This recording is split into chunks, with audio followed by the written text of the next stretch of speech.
Hey everybody, Joe and Savannah here. Just wanted to talk about some of the stuff that's going on. I think we're all, especially those of us here in the Minneapolis area, it's been a really rough week, right? In lots of ways, and we're trying to process this with our community and with our friends and our family and with each other, and we just kind of wanted to get on and talk about it a little bit and try and further the conversation in a positive and healthy way. One of the things that we've talked about that we care about and think is important is in kind of 2020 culture, social media culture especially, it's becoming more and more difficult to have nuanced conversations where we tend to make everything black and white, red or blue, progressive or conservative, donkey or elephant, good or bad, truth or fake news. Like when we fail to we're not good at having nuanced conversations where multiple things are true, multiple things are false, or somewhere in between at the same time. And I think in this case, what we've seen unfold this week, I think that's needed. And so that's kind of what we want to do right now, is kind of try and just continue to further and give voice to that nuanced conversation. Mm-hmm. Yeah. So one of the first kind of part of that is, I think it's clear at this point there's multiple groups and agendas and things happening with the protests and the riots, not only now in Minneapolis, that's our context in Minneapolis, but around the country. And I think we need to understand that all of these things are true at the same time, and all of these people and agendas and reasons for being down in Lake Street or in Minneapolis or wherever you are true at the same time, and they're all mixed together, and they're all in the same crowd, mm-hmm. and they're all there. And so we have to get away from the idea that the whole group is X or the whole group is Y, when it's a super diverse, and we don't even frankly know all of the reasons why some people are there. Mm-hmm. And so I don't know if you want to kind of like outline some of those. Yeah, well, and I just want to say that's it's important to recognize that there are different groups of people contributing to what's happening, because I just think that we do a great disservice to the Black community if we don't recognize that that there are just different groups with different agendas, and so I just think that's really important. Yeah, I mean, so obviously there is Governor Walz just announced this morning publicly that by their estimations and their numbers, they're saying that's about 80% of the rioters are not protesters, because there are peaceful protests going on. So we're talking about the rioters. By their estimation, 80% of them are not from here, that they're actually not even from Minnesota at all. And so whether that number, however true or not true it is, there's a group of anarchists who are just, their agenda is not peace. They are, their motives are not to help the Black community per se. They're just there for destruction and to loot and riot and cause chaos. And so that's one group. Another group is those in the Black community who are just fed up. And we have to recognize those people, because the Black community has been under a lot of oppression, and they've suffered a lot of things, and they're fed up. And I can't as a white person pretend to understand that frustration, because I'm white. Okay, so we have to, like, if you, I'm just speaking to white people right now, don't pretend like you understand or you know what it's like to be a black person, okay? Because you don't. So we have to like just know that. And then there's another group of people who they're just taking advantage of the situation, and they're going, they're just, I need free things, I want to do this. And there's another group of people who are just simply going to practice lawlessness, and they're just going to have fun and have a good time and get away with it, so to say. Is there anybody No. There's all kinds of people have different motives, but those are kind of like the groups that we've personally been able to identify. All of those things are true at the same time. There's people from out of state coming here to just wreak havoc. There's people that are angry and don't know another way to get their voice heard. Yep. But to destroy things and to make themselves as loud as possible by doing these things. And that kind of brings us to the next part of the conversation of I think we have this tension that we have to hold, that although we may think that the thought of the question, like, what does burning your city to the ground do? Right? Okay, so let's put aside the people who are just here to cause trouble, who actually have no agenda for peace and equity and equality and justice and reform and change in our society that helps the Black community and people of color at large. But put them aside.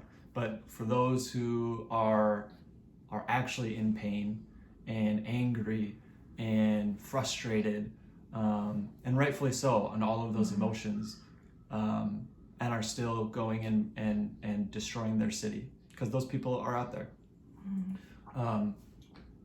And we don't understand that, and we ask, well, why would you do that? What good does that do?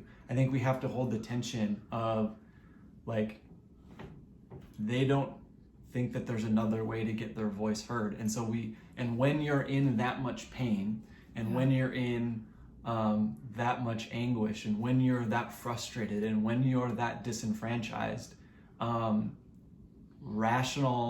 would maybe be deemed rational thought in a normal context goes out the window. And so although we might not understand it, we can't really be surprised by it. And 50 years ago, 60 years ago, whatever it was, Dr. King gave voice to that exact thing. Why? And he talked about riots being the voice of the unheard. And he condemned it and said, like, that's not how this, change is going to be brought about. And so we don't condemn riots. But we also can't be surprised that they're there, because of this whole system has turned their ear and turned their back to this group of people. And when they feel like the only way to get their voice heard is by rioting. And so we can't be surprised. On one hand, so my encouragement to everybody is, don't just look at the destruction and don't just look at the damage. Lean into the pain and lean into the emotion and lean into the frustration that's behind that, and try and understand that rather than understand why they're, or instead of just dismissing it because you don't understand what burning your city to the ground does. Try and go deeper. Talk to somebody, talk to somebody of a different race and of a different socioeconomic upbringing, of a different status, of a different whatever, and try and gain understanding to what they're feeling and what their perspective is, and the pain and the things that they go through every day and have for 400 years, frankly. And that pain will shine a light onto why. And I'll say it, like, I think it's not the way to go about it right? Like it's not it in the end, it doesn't do anything good. I just watched this powerful video this morning of activist in Atlanta who was talking about like what good does burning your own house down do, because all you're left with then is ash. All you're left with is ash. You're not left with anything. You're not left with, instead of burning your house down, sit in your house and plot and strategize and mobilize to tear down, instead of tearing down your buildings and your city, tear down the structures and the systems and the government sanctioned entities that are fueling systemic racism and injustice. Those are the things that need to be torn down. Those are the things that need to be burned to the ground, not our buildings and our own cities. And you have to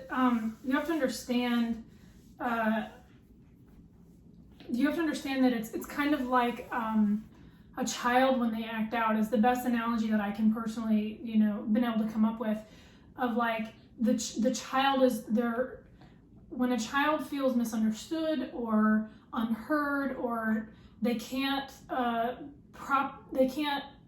demonstrate, they feel like they're not like getting their point across, right?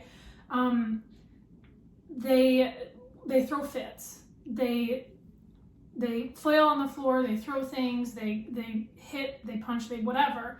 And I'm not saying that these people are children, but what I'm saying is like there's a certain way to deal with that, and the way to deal with that is not just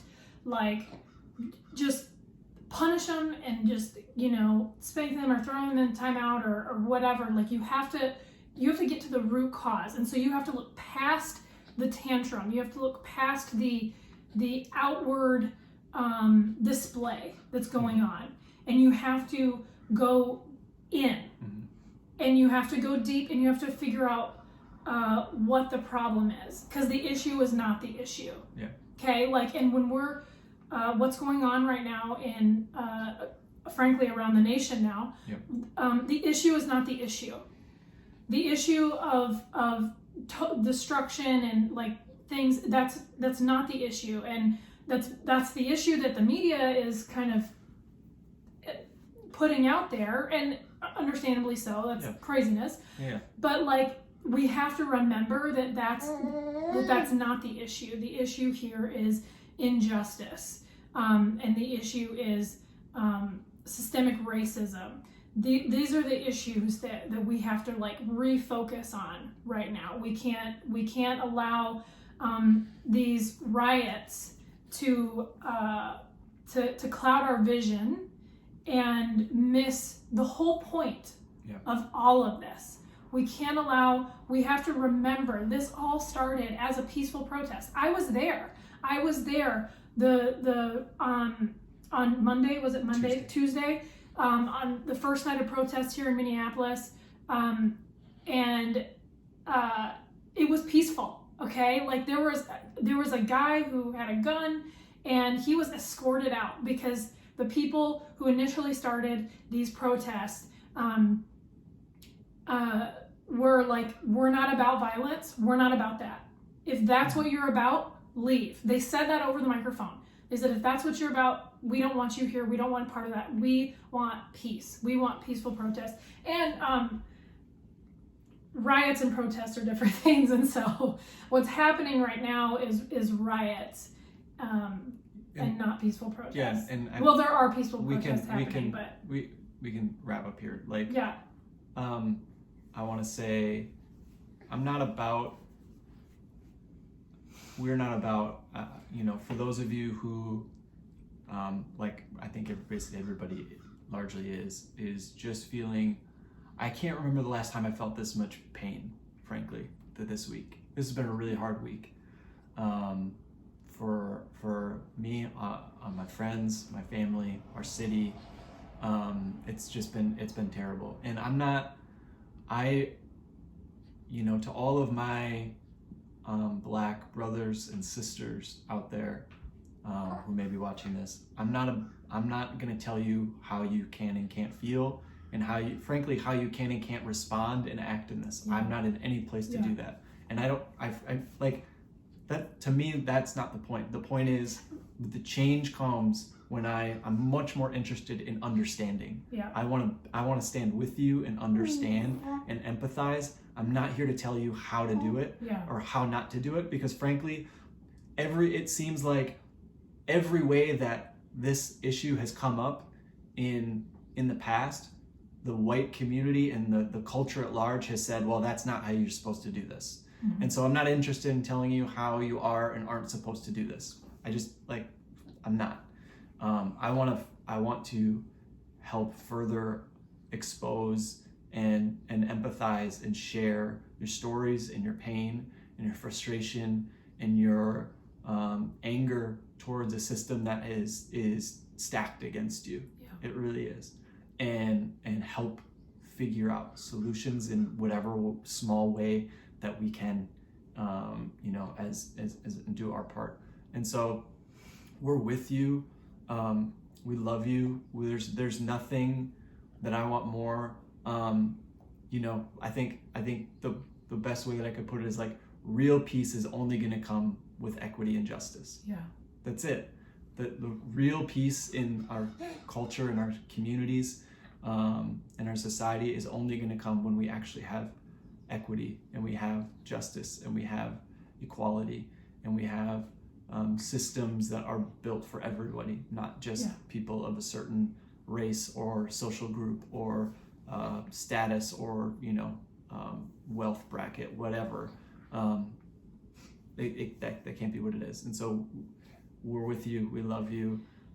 We stand with you. I stand with you. The things have to change.